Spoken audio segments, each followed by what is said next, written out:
Halo UI.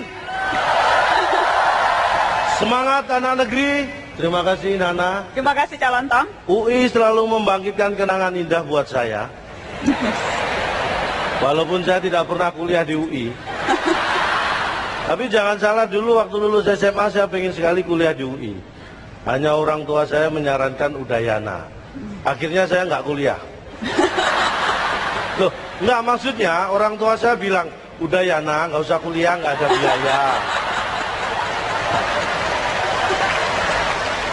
Tapi UI tidak bisa lepas dari Indonesia. Tanpa UI, Indonesia tidak punya Universitas Indonesia. Tanpa Indonesia, UI juga akan bernama lain. Jadi kalau tadi Mas Fahri Hamzah tahun berapa di ospek di sini? 92. Bang Fahri Hamzah di ospek di gedung ini. Saya juga sangat erat dengan gedung ini. Tahun 92 saya jadi kuli bangunan gedung ini. Tapi kita bicara masalah mimpi Indonesia.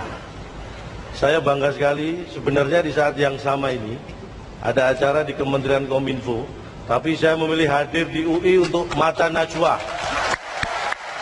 Mohon maaf, semua tidak perlu tepuk tangan, saya tidak hadir di Kominfo karena memang tidak diundang. Saya hanya sampaikan di sana ada acara. Bicara masalah mimpi, visi tanpa aksi itu adalah mimpi. Tapi aksi tanpa visi itu mimpi buruk. Jadi erat kaitannya ketika kita punya visi, kita harus memperjuangkan sebagai aksi. Dan kita harus berbangga karena pemerintah fokus pada pembangunan maritim. Kita ingat betul, kita 2/3 luas dari Indonesia ini adalah air, lautan. Jadi kalau dulu lautan api, Maribung rebut kembali, sekarang lautan ikan, maritim rebut kembali.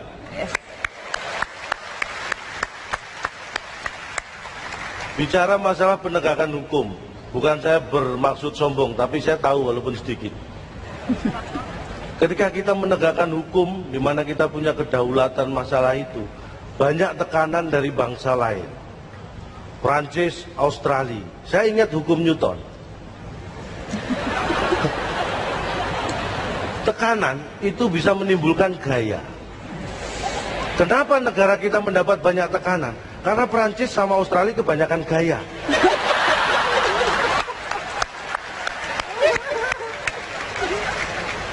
Presiden Prancis, François Hollande. Dari nama nggak konsisten.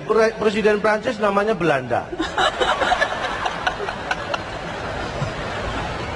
Prancis, Australia mengancam Indonesia ketika kita ingin menegakkan hukum di negara kita sendiri. Mereka akan menarik dubesnya. Ini kan gegabah.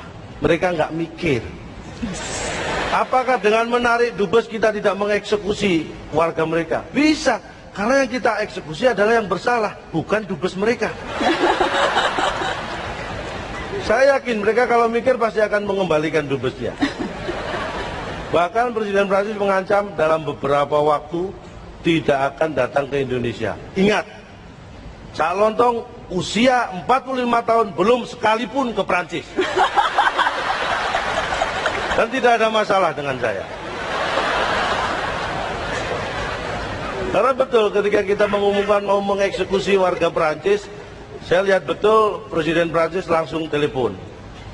Saya nggak ambil pusing, toh saya tidak tahu artinya. Tapi yang jelas saya bangga dengan Indonesia. Makanya kemanapun, ke luar negeri, saya nggak pernah pakai bahasa lain. Saya selalu pakai bahasa Indonesia. Saya ingin tunjukkan pada dunia bahwa Cak Lontong nggak bisa bahasa Inggris. Tapi kita punya masalah berat selain penegakan hukum ya. Kita masih banyak kemiskinan. Sudah ada kartu Indonesia Sehat, kartu Indonesia Pintar. Dan saya bersyukur sejak ada kartu Indonesia Pintar, anak saya yang paling kecil sudah pintar main kartu.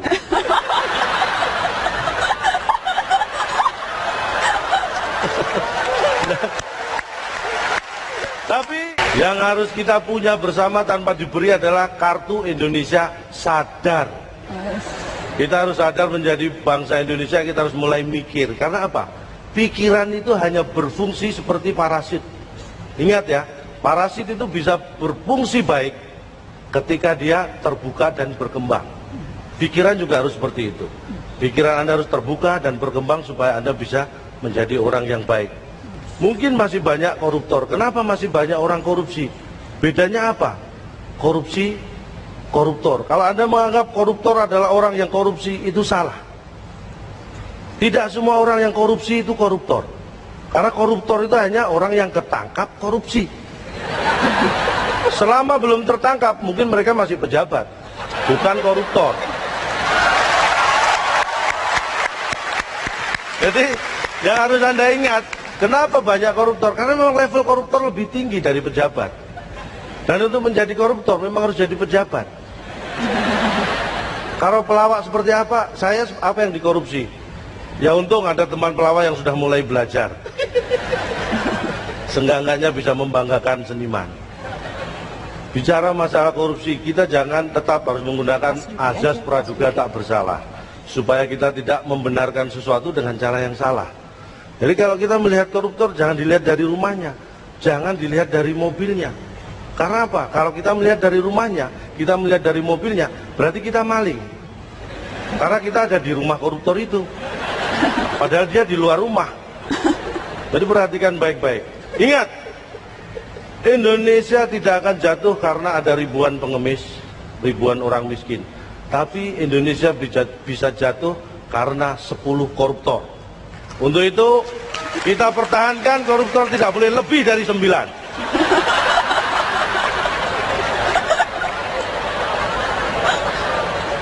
Banyak juga yang berpendapat koruptor harus dihukum mati. Di Cina sudah dilaksanakan itu, tapi ada sedikit juga yang saya survei di sana. Ada koruptor yang hanya 2 bulan dihukum di Cina, padahal miliaran yuan yang dikorupsi. 2 bulan di penjara, minggu berikutnya ditembak mati. Itulah hebatnya, itu yang harus kita terapkan. Dan kenapa kita susah menghapus kemiskinan? Karena kita selalu punya semangat untuk memerangi. Sesuatu yang kita perangi, dia akan berontak dan melawan. Harusnya kemiskinan kita rangkul untuk kita sadarkan.